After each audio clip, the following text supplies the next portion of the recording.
my name is Karen Streb and I'm the Vice President of Communications for Infrastructure Resources.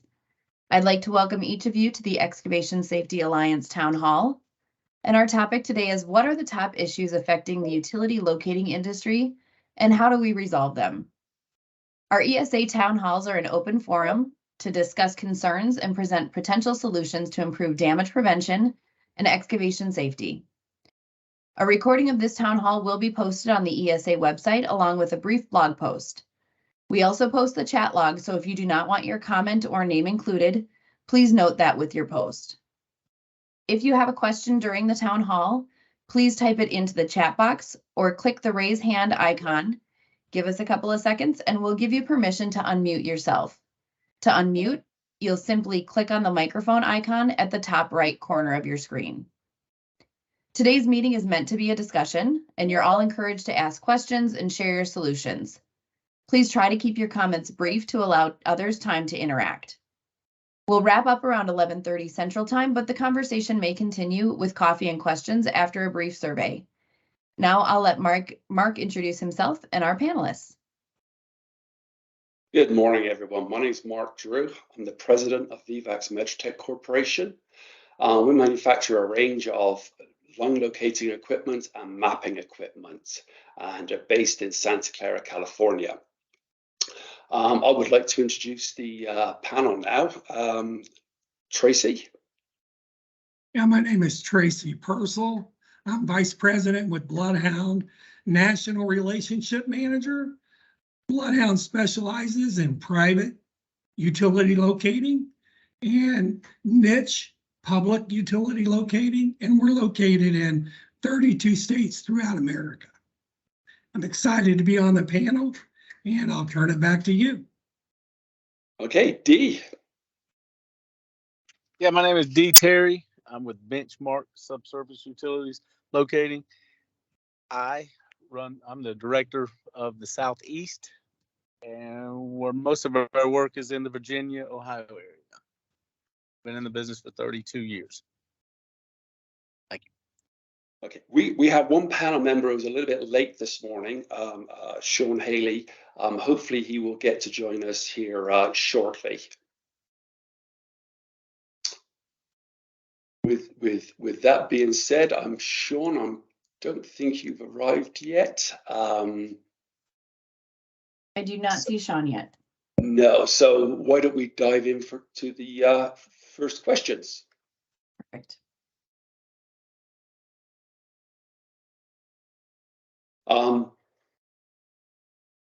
The locate industry. Some of us have been in this industry for many, many years. And we've seen all sorts of different issues over those years. And I'd like to, the first question is, how do we balance the work life and personal life in a 24-hour industry, in the locate industry? Dee, would you like to start that one off? Yeah, that seems to be the issue right now, I guess, right? Too much work, not enough time.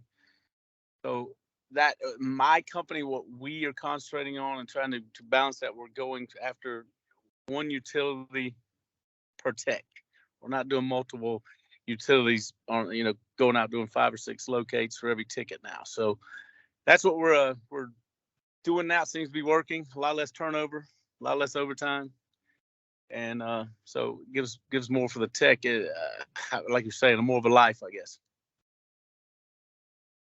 I think also what's critical, right, is that expectation and what's expected to be performed during a workday. Having that mapped and laid out versus always feeling like I have to rush to get through a job. I think it's critical that leaders understand that when technicians are leaving for the end of the day, they may not be physically taking their work home with them, but they're mentally taking their work home from them. So if they have a stressful day where it's ticket after ticket, whether or not I'm locating one utility or 2 or 3, is the load management there? Is the communication there? Is the support and training there to make it a successful workday. And I think when we do that, when firms do that, the client, the employee then has a work-life balance that's manageable. But when those days stack up one after another, where they just don't see an end in sight, I believe that's when that stress can make that work-life balance difficult. I agreed. Do we have any other comments from the room?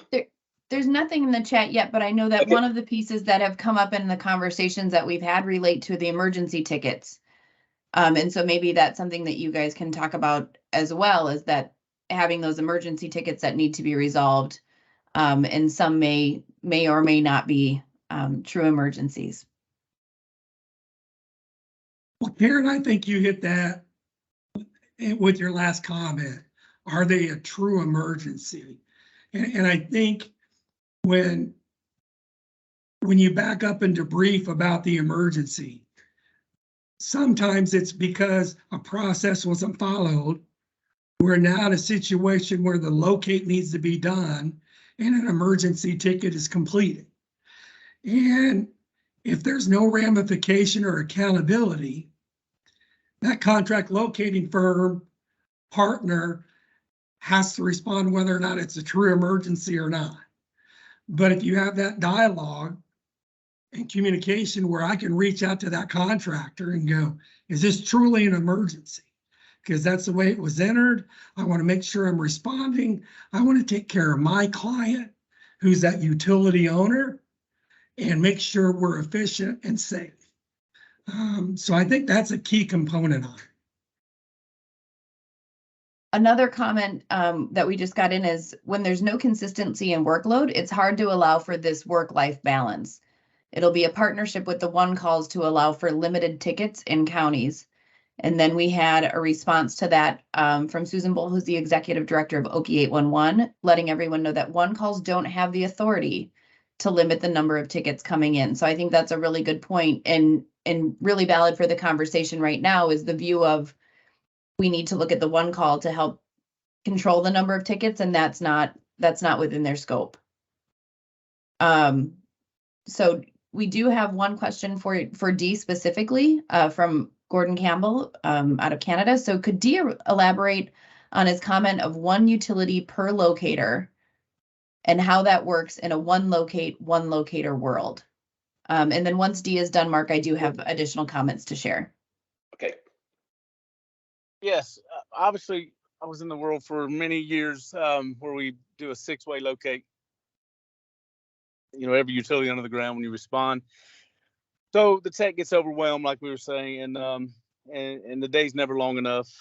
And you take it home, you do the same thing for 7 days a week, can't get ahead. So what we're attempting to do is, yes, the utilities are paying a little bit more, but if we have, just to say power, one locator locating just power every time, he gets very experienced on the power only, and there's a lot less late locates on the power because we couldn't get a phone line or a gas line or whatever, a fiber optic located at the site. So it's bringing the stress level of the techs down a lot. I mean, it's working great in Virginia, Ohio, Florida, Georgia. Right now we got it. It's just a new way. Yes, it does. It is going to cost the utility a little bit more because that's all we're responding to. But the emergencies, the turnover, everything is it's just working out that way. I mean, would that kind of answer the question?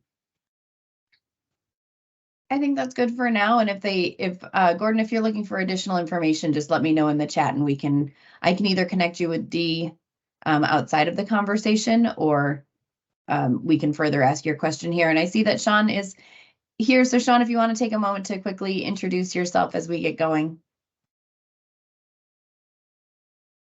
Yeah, sorry I was a little late getting on. Y'all could probably No see problem. me jumping out. I could hear y'all, but I couldn't see you. But my name's Sean Haley. I'm the CEO of LineQuest and founder. Started it back in 2013.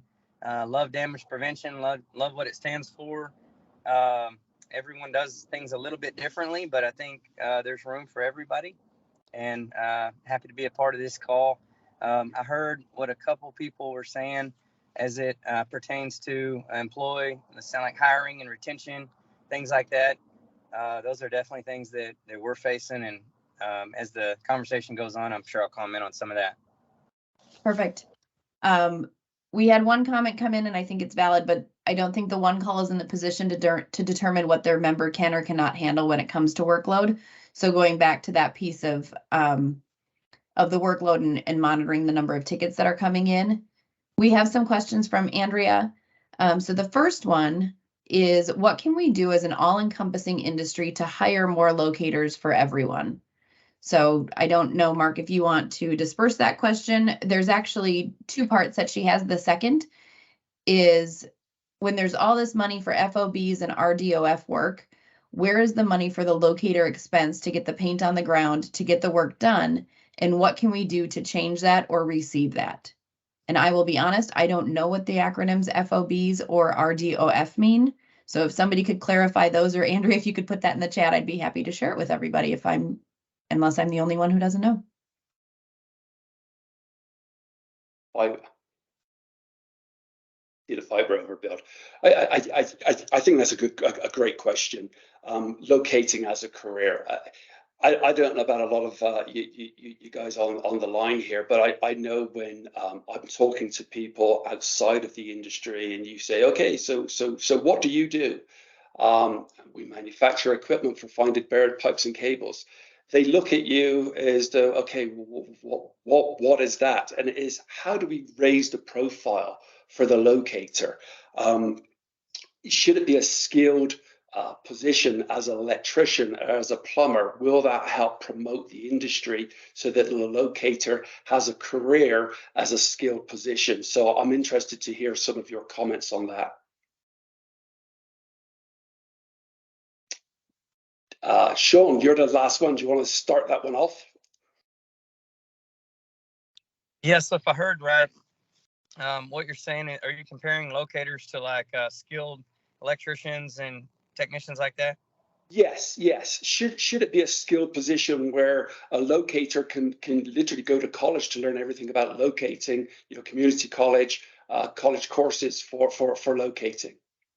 Absolutely. I think it should be. I think we've made a lot of progress through the years to where now there's different classes and different certifications. There's NOLCA that offers national accreditation companies, things like that. But I think it needs to continue to progress as the industry just gets bigger. There's more and more locators out there, and so as an industry, we're forced to expedite our training right now, whether you like it or you don't. Right now, we're forced.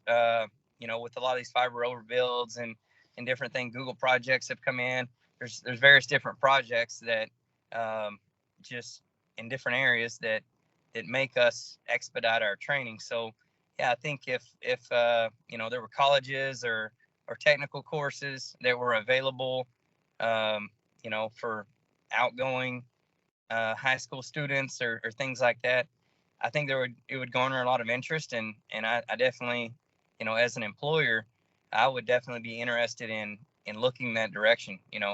Any edge that we can get is well received. So yeah, I think there's a need for it.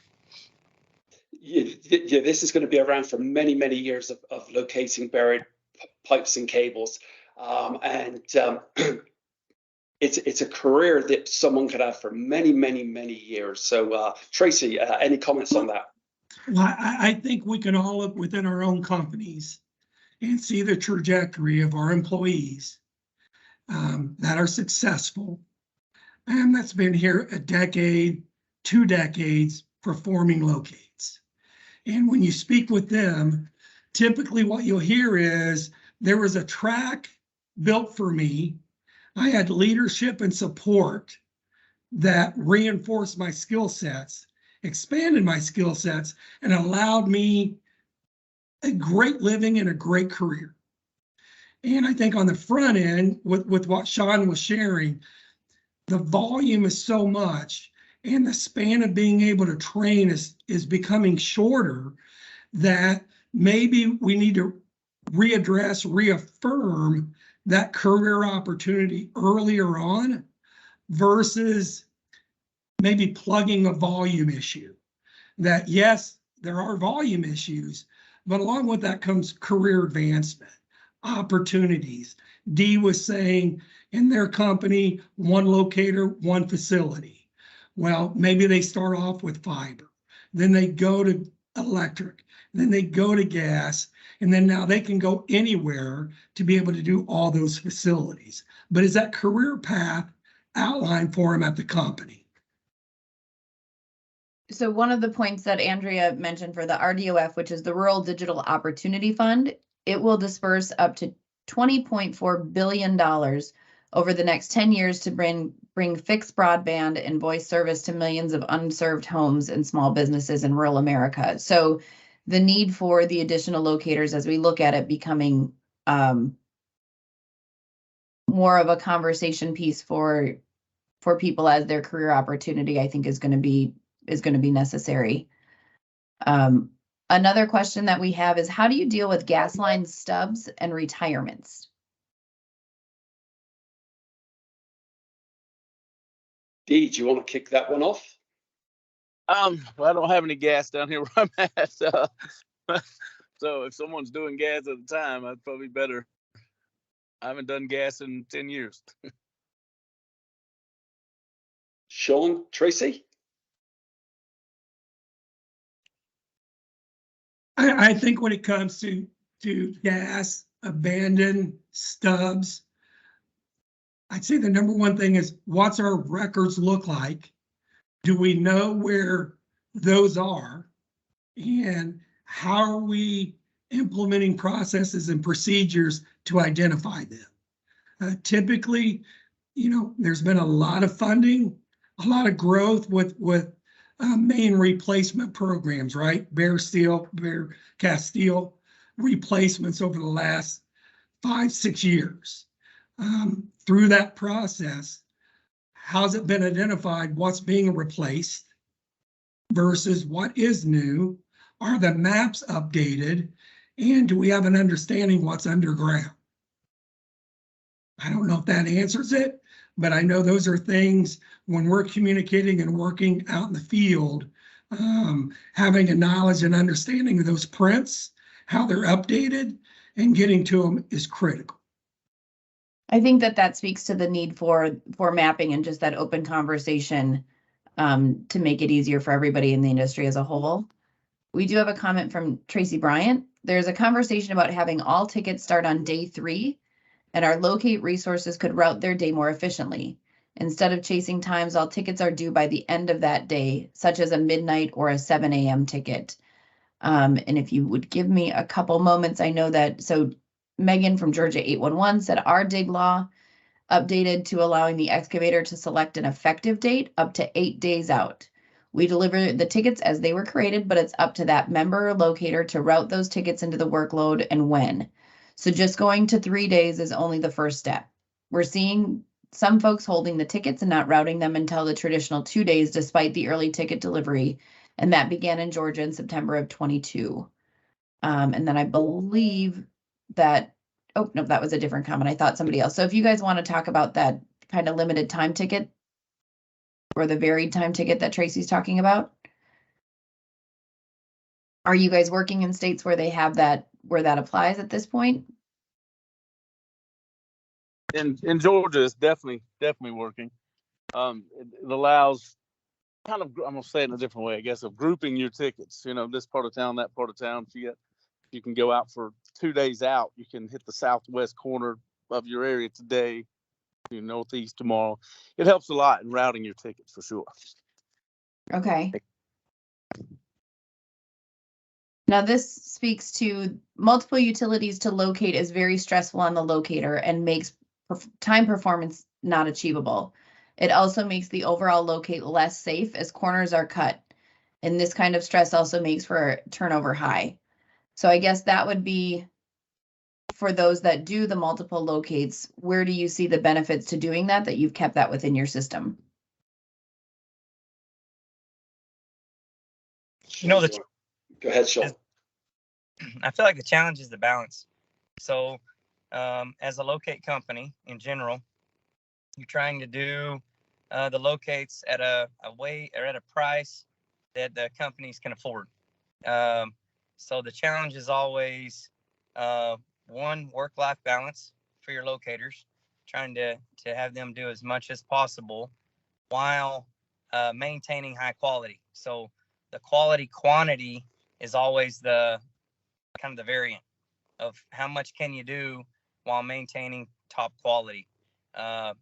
Us personally, we do one-way locates, so I feel like that's, for us, it works the best to get that quality. But I know there's companies out there that do multiple way locates and they do them efficiently, and they found ways to to be able to maintain that high quality. So there's different ways to skin a cat, but that's the challenge: is quantity versus quality. How can we obtain both? Because there's pressure from both ends of the spectrum. So from clients, especially the bigger clients, it's tough to win some of those bids if you're doing a one-way locate. So that's the challenges that we face, just being transparent. Tracy, did you have anything that you wanted to add on that piece? Well, I just think that it comes back to that baseline, and you're doing that training, onboarding, et cetera. If I'm a technician going into a career and I'm getting the training and the support, whether or not I'm locating 1 or 4, there has to be a stage to be able to get there. And whether or not you're locating those 3 lines, but I only have a lot of experience on fiber and power and limited, experience on gas, then it's that training, that onboarding, that growth of that technician to get that comfort level and quality to be able to do that locate with 3 utilities on it, one of which is gas. And I don't think it's just as easy as saying we're only locating 1 or we're locating up to 4. I think it comes back to whether or not it's 1 or 4, do we have the quality and the training and the support to make that a successful locate? Sure. Sean, if you would, we had the question come in of what is a one-way locate. So if you would be happy to define that, then we have a lot more in the chat to get through as well. A one-way locate is basically 1 truck roll, and you're locating 1 facility on that truck roll. Perfect. So Susan in Oklahoma had the comment that in Oklahoma, we're starting to see more facility operators shifting to a mix of internal locators and third-party locators. It's probably too early to know if this model is helping with the work-life balance of locators, but that's certainly something that we can keep an eye on as we see people shifting the way that they're doing it. Within the chat, we have quite a bit of support for having this become kind of that technical service or an accredited service, some sort of program for locators that would be done throughout the U.S. Another question that we have that came in is what can be done to enforce reducing tickets being called in by contractors who continuously call in tickets that aren't being worked on. That's part of why there's an excessive ticket load for locators. Go ahead, Tracy. Well, this is a big discussion that goes around, and Sean and Dee, it's lived every day. And how many locates have been performed? You could go out there a week later, not an inch of dirt has been moved. And then that ticket could go on, and then it's called in again. So there's no ramification, no enforcement to call in a ticket and dig on that ticket. I can just keep calling that ticket in. And I think to loop that in with the fiber overbuild and the rural build out, EVs coming in, so we're going to have that nationwide. Those volumes that are getting called in, how are we going to take care of those if we don't know when they're happening? So on top of that, right, there's no limit to what can be called in. Each state has a different footage amount of what can be called in. but there's no accountability to say, I'm actually digging there. Going back to the skilled trade conversation, one comment is being a skilled trade certification may help reduce some of the churn, but in areas with heavy winter slowdowns, keeping locators busy could become an issue. Another comment on that is how much do we pay locators? Would it make sense for them to spend money on college and they could have a promise of return? So I know that compensation is something that typically comes up during this conversation. I don't know if anybody wants to speak to that. I'll speak to it a bit. I mean, if you think about the wage of a locator versus other skilled trades or other, consistent, college programs such as education, the teachers, things like that.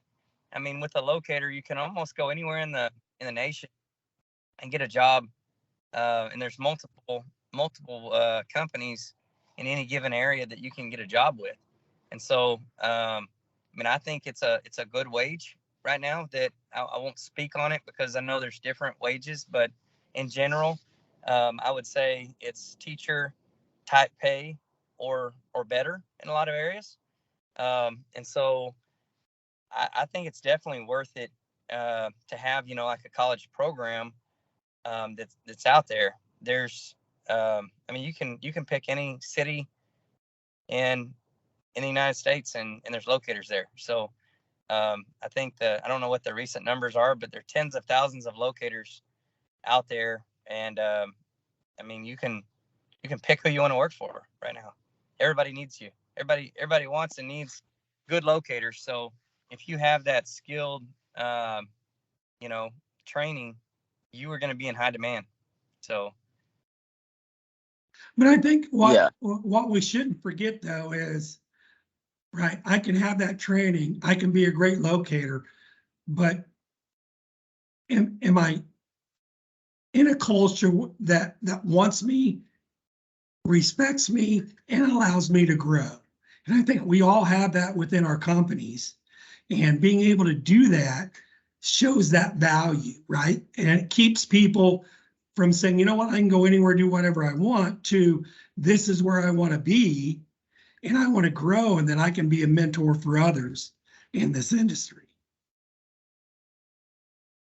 Looking at, oh, go ahead. I'm sorry, I just wanted to comment on that because it's kind of the elephant in the room here, so just a little bit on it. Without a bank of people to get, like, we're starting a new contract, put it out, you have people coming out of this training or college or whatever you want. What's happening right now is we're just going right to, as soon as everybody that's on this call in the locating industry, as soon as you put anything out, you're going to get the ones from the other locating, and for that extra quarter, that other 50 cents. So then we're pulling them from them. Now they're short, and now they're putting. That's just back and forth until we get some bank of people, with I don't know, a degree or locating certificate or whatever. I mean, that's just what's happening right now, right? I mean, I know Sean knows that for sure. Tracy knows that. I mean, we just go back and forth, and it's hurting each other a lot. Another comment question from Tracy Bryant, and if you don't mind, I'll go through because we did have some people that responded to her through the comment section, is does anyone have experience trying to get a piece of the federal funding of all those fiber projects? All utilities are impacted getting those installed, but the funding appears to be going to the fiber companies only.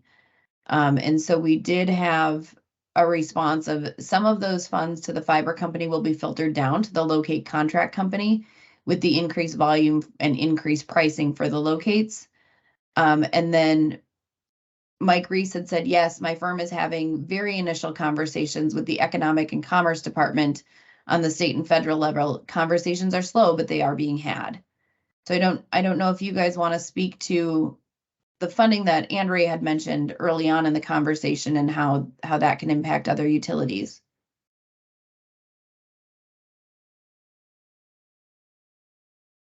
Can't speak too much on it, but we are, as a locating company, we are a product of the companies we work for. So essentially, if they're being funded, it does trickle down because we're a product of that company. So the more funds we receive, the it does benefit us, but not directly. It's more indirectly right now. But we're looking in, and I know at our company, we're looking into some of that funding as far as how we might get it directly or direct, but we haven't got there yet. Okay. We have one from a contractor, and he says, as a contractor, my company loses tens of thousands of dollars in downtime because of no locates. 80% of the jobs we arrive at have downtime because of the locates. The locate companies don't seem to care. No one is held accountable, and we have no way to recoup lost revenue. I suggest billing the locate companies for the downtime. This is in Minnesota and eastern Wisconsin. So that's just a comment, but we do have a hand raised from Roger Richards. Levi, if you could give them permission to unmute, Roger can share his comment himself.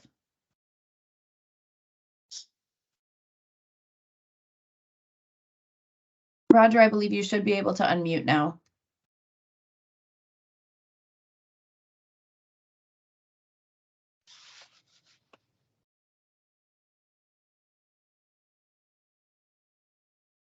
I'm not hearing Roger. I see we have a second hand raised.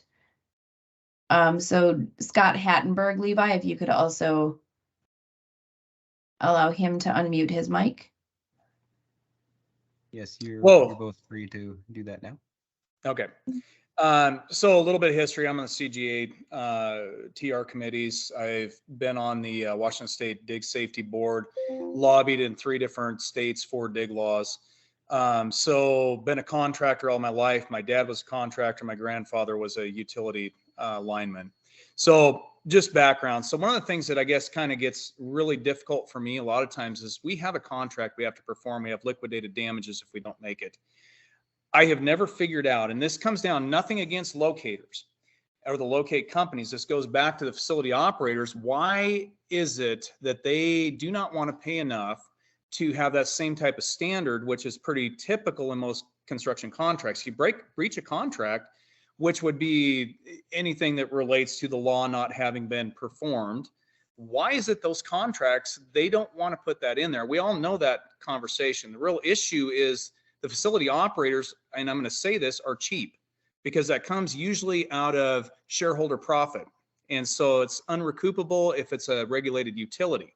So whether it's gas, electric, phone, they have to pull that from shareholder profit, and they don't want to do it. And the problem is the whole process suffers, I believe, because whether it's payment down to the locate companies or so that they can have people on a higher wage scale as more of a professional, those are the things that really need to be addressed. If we keep, I mean, I know I've been called a locator hater, but I try to tell everybody it's not the locator's problem. It's really the facility operators not wanting to pay to do the process correctly. And small companies, medium companies, the big companies don't care. I'm going to tell you that right now.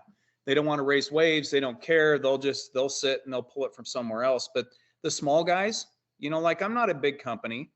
We're the ones who get hammered by late locates, mislocates. I've got over $100,000 of documented downtime from the gas company where we were doing work last year.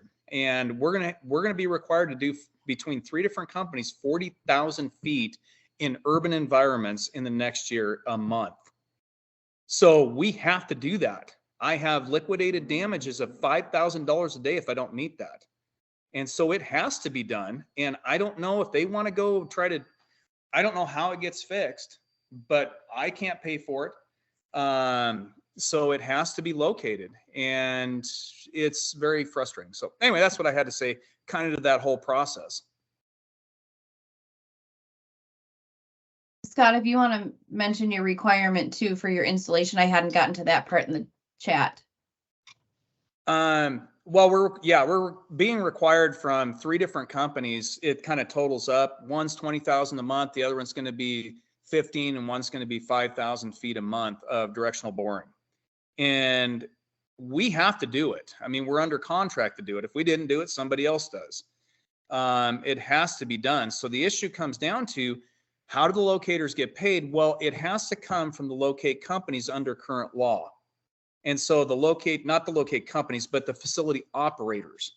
The facility operators are the ones who you know, they of course put their names on stadiums and they pay their executives millions and millions of dollars a year instead of actually paying attention to those locate companies probably need some more money so that they can have some help.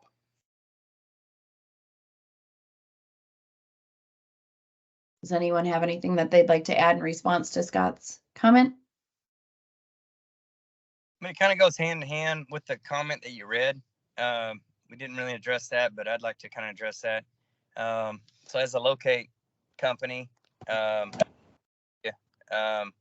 we hear this on a daily basis about late tickets and how that affects the contractors.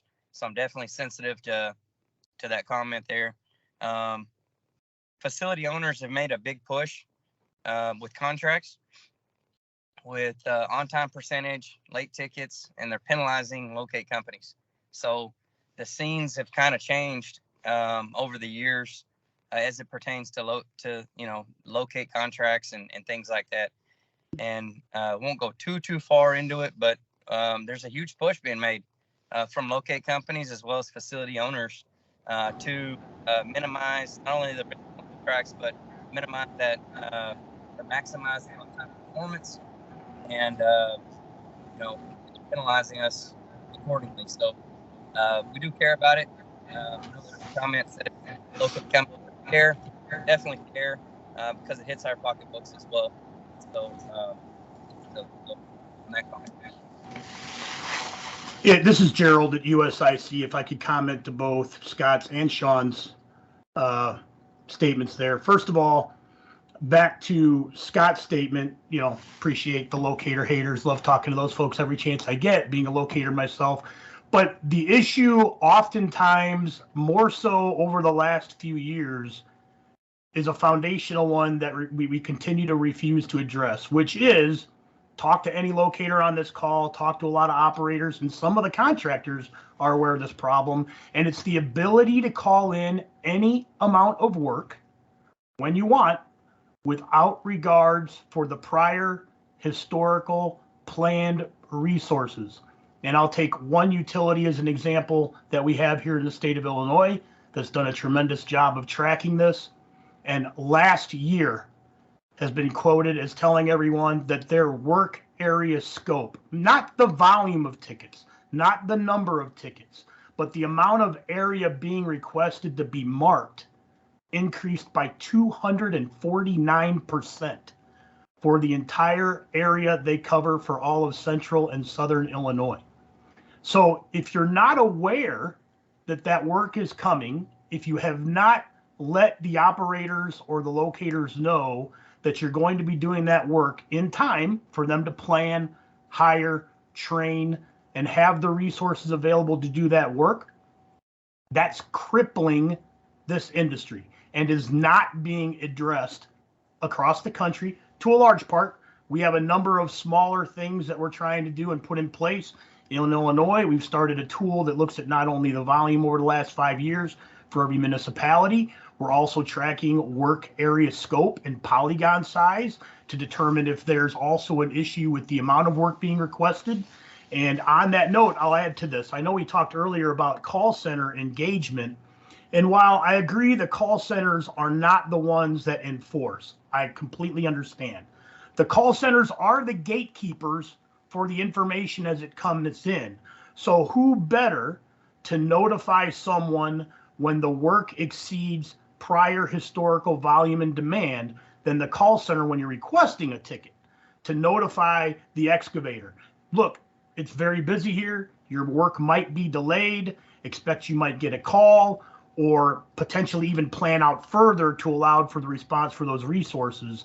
So there are plenty of things that we could do incrementally to help address that. But to address the concern of downtime, to say that, well, is it any one entity's issue to address or to pay for or respond? To that I say, was it the operator that was supposed to know that there were 10,000 of you that wanted to dig that day when last year or the year before, maybe there were only 4,000? And then how do you address that? Because last I checked, operator utility response, there's no right of refusal like you might have if you want to go out and dig a hole. So if the law says 48-hour response, get it done or else, that's what we're left with. So until we can address who's going to monitor and to gatekeep the amount of work that comes in for the historical planned resources? And again, I agree, we should have to plan for the resources based on the information we've been provided to say, here's what you need to expect. If you don't meet that demand, that should be on us, the operator. But when that demand far exceeds the ability to address that work, then I say, well, we're all in the same bucket. That's all. Thank you. Levi, I see Scott's hand is raised again, and then Roger, if you're able to unmute yourself, I see that your hand is still raised. I just wanted to respond to Gerald. That's really what that is. That's the purview of every state's legislature. So those are things, if you want to actually make that work, it's going to take lobbying. It's going to take stakeholder involvement. Washington State, we have to open the dig law to change it. There is negotiated rulemaking in Idaho and Oregon and Montana, which helps. But that's the place that if you're going to have anything, that's the only place you'll ever make that work, because we have to go back to the owners and we have to go, okay, look, I can't do it.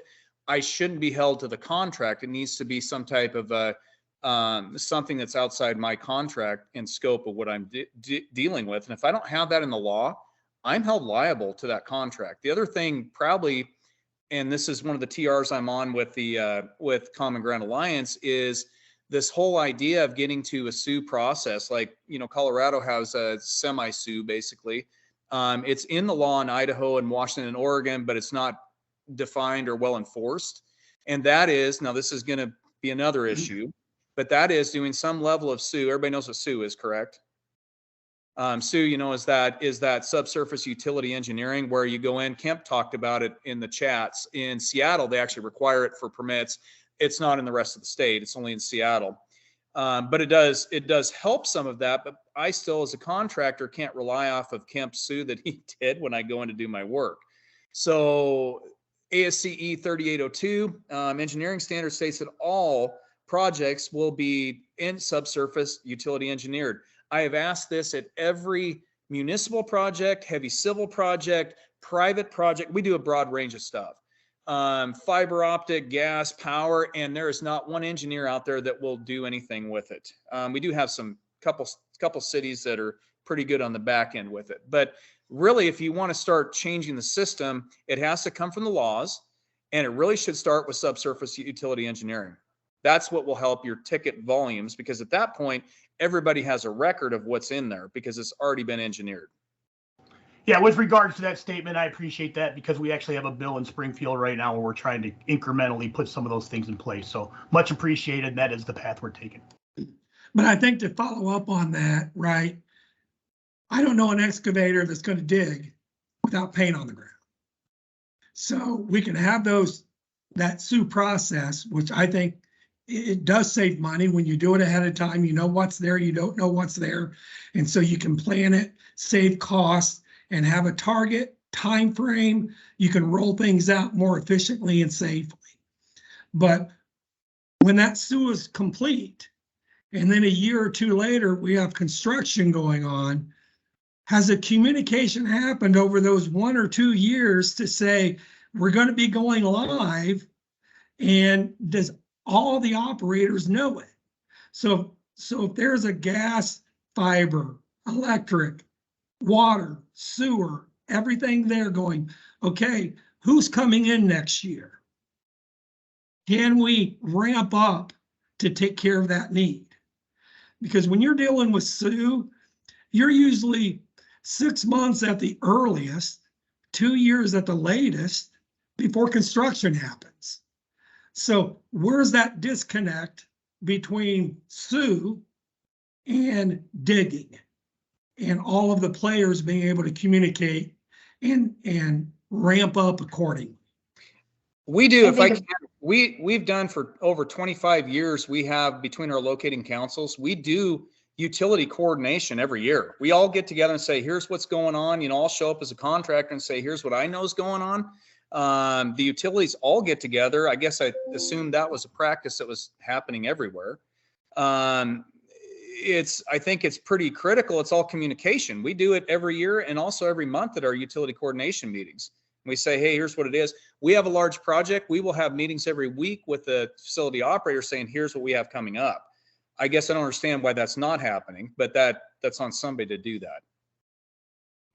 Well, the question would be, you might have those meetings and you might provide your information.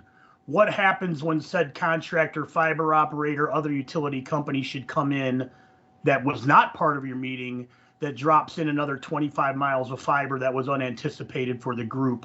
How do you address that? Do I, as an operator, get to give you preferential treatment because you gave me that said notice, as opposed to someone that came in and dropped 200 miles of fiber and did not give anything but 48 hours notice? How do you address that problem? Because it's one of a collective response.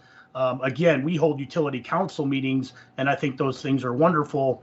But when we send out invites to over 200 operators and 7 show up for those meetings, that's problematic. So again, I agree with you. If you've given me that notice and we're having those meetings, I would love to be able to say, I need to make sure your project's addressed. Unfortunately, for those players that do not provide that response, they're given the same treatment as those that have. That's problematic. So Pennsylvania has SUE in their 811 law, and any project over $400,000 must use a sufficient level of SUE. Tracy, to go back to your comment, I think one of the things is because right now it's not part of the process. That's where we have such a disjointment with the timing on when it comes in. And so I know that there are some states that are working more aggressively to have SUE brought in the early phases of the project. Wayne Jensen mentioned a tremendous amount of projects are designed without SUE, and contractors have to bid project without any SUE data to determine the cost they'll incur installing the facilities with unknown conflicts. So that's just one of the pieces as it goes to speaking to SUE. We have quite a few things in the chat, so I will try to scroll back and get most of it in. I believe that this is going to be one where we'll have to do a second edition of this conversation as well. This Scott had mentioned the problem with load balancing is we roll hydro excavators before the $1 million per crew bore machines get there. So we need to have things located on large projects. So I know that that's one of the pieces that people have brought up in addition, is knowing what equipment they're going to have available and things like that with the excess of tickets. But Tracy, it looks like you might have something that you wanted to share. Yeah, I think every one of us can agree, when there's a successful large project, everyone knows what's going on and everyone knows where things are going.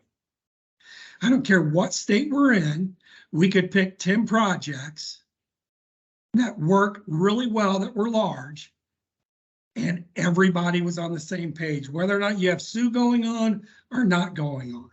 We can look at our client that says, hey, this is what I have going on next year. I need you to ramp up. Our client works with the municipality. Hey, we're coming in next year. So if you don't have the locating needs, we'll bring additional resources for you. The subcontractors doing the boring, they have their schedule. They understand their schedule. And when all those things are communicated and fit hand in glove, we all raise our hand and go, that's how we need to do it. But the problem is that's not being done all the time. So whether or not you have SUE as a component in that or not, that communication that brings in all owners, not just facility owners, but owners of the project to make it successful, that's when it happens. And I think, to go back to Gerald, when you have those unknowns, ticket volumes, additional tickets called in over and over and over, that's difficult to manage that. So Wayne had made the comment that I had read about the bid projects and using SUE, and Bill Steinhardt had the comment, it's tough to get designers to use SUE. I feel like I'm selling insurance. Pay me now or pay me later. The big sell is getting designers to understand that there is a cost savings if SUE is used. So that's Kemp Garcia. That's a fact. And that's a fact. When you perform SUE, your overall project cost will be lower. The question is, are you doing SUE based upon 3802?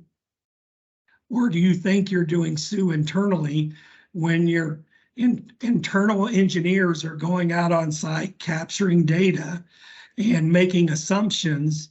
And then we may be skipping a step, but we feel we're doing the right thing because that's the way we've always done it.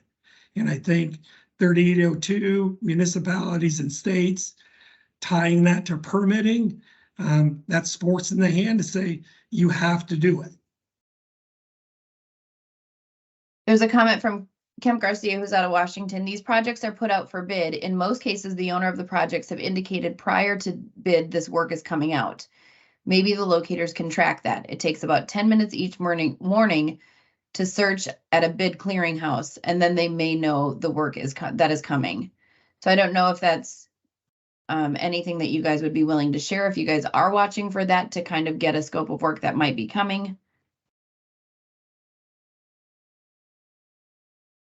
Okay. A lot of contractors have started hiring their own locators, not only to meet their needs, but to help verify the locator marks. Are you guys seeing a lot of interaction with those other locators when you're on a job site?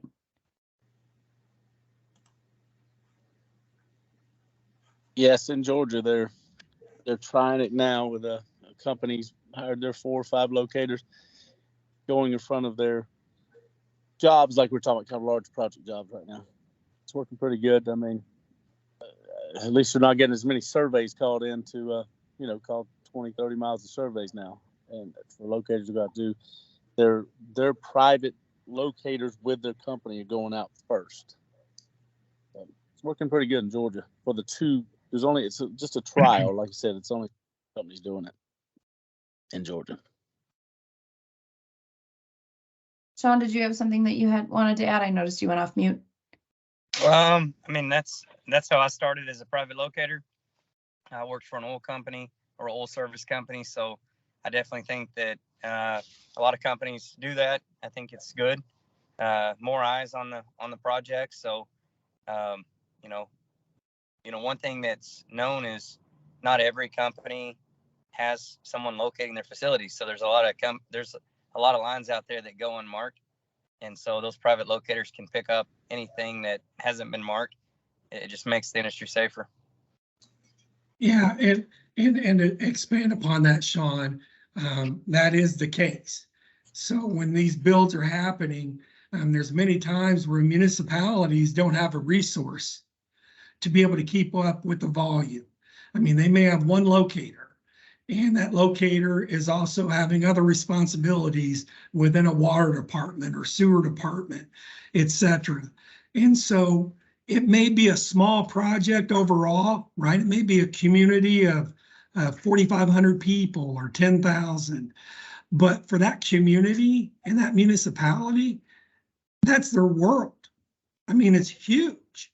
And to be able to partner with clients to come in and be a resource has been great to see and to be a part of. So as Sean said, to make that entire scope safe. So the power is getting located, the gas is getting located, they have the locating resources, but those municipalities may not. And that's been an area where we've been able to partner over the past 2 years. Yeah.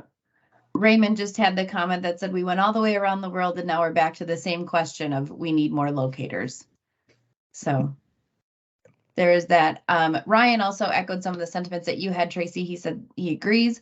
Depending on the size of the project, SUE can occur up to 2 years in advance of construction, and designs are adjusted to avoid as many conflicts as possible. Any changes are communicated between all of the stakeholders, including the utilities, and utility coordinators are coordinating the relocations, project developments, etc., all the way into project letting and often into construction. They're coordinating with the various utilities, and one of the very first questions that is asked at this project startup is, what work do you have planned? So I think involving SUE more, and I think having that become part of the norm is something that would be favored. I agree, but you can look at a 10-mile build of a main. You may have 5 different permitting entities that you have to work with to get that overall build done. Right, I'm going through this municipality, the next municipality, and the next. And so that build may be targeted for 2023, but because of permitting, it's now 2024. Well, companies have ramped up for that 2023 build, and now they don't have that work. It's been pushed to 2024. I mean, that's just one example of where Sue's been done accurately, correctly, but getting that permitting for construction, there could be delays in that. Sure.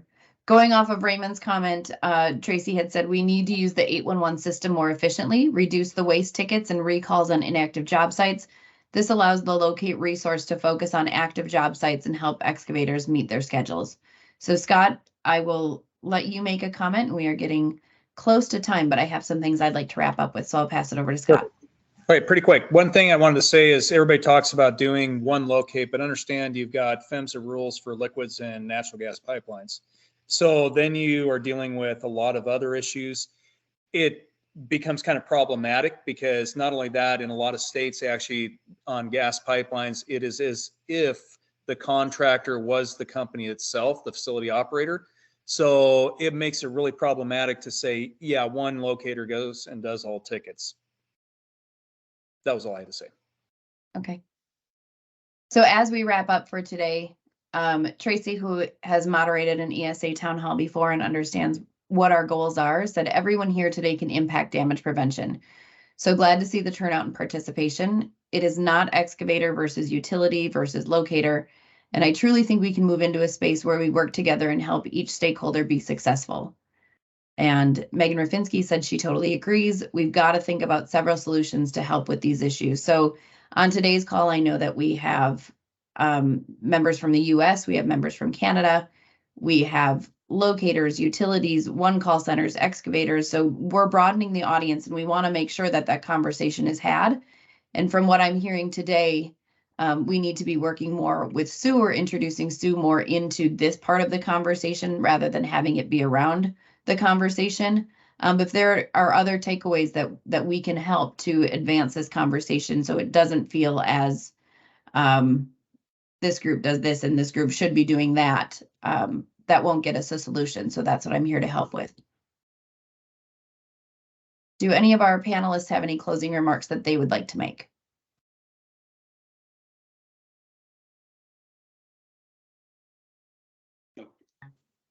Okay. I think dialogue is important.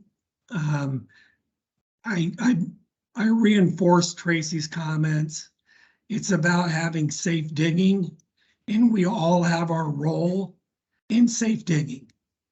And the more we communicate with each other and proactively communicate, good things happen. And I would just close with that. Well, thank you very much, everybody, for your time and for everyone who joined us. So it looks like we're at time. If you would, please take a moment now to fill out the brief survey that Levi has posted in the chat so we can continue to improve these discussions and address topics that are important to you. And on behalf of everyone at IR, I'd like to thank you all for joining us. A recording of the town hall will be posted on excavationsafetyalliance.com, where you'll also be able to register for future virtual town halls. We also have a special session on Thursday, March 30th to continue the conversation we had in January, which is how do you track the true total cost of a damage and not just the repair cost. April is going to be a busy month for everyone as we begin National Safe Digging Month.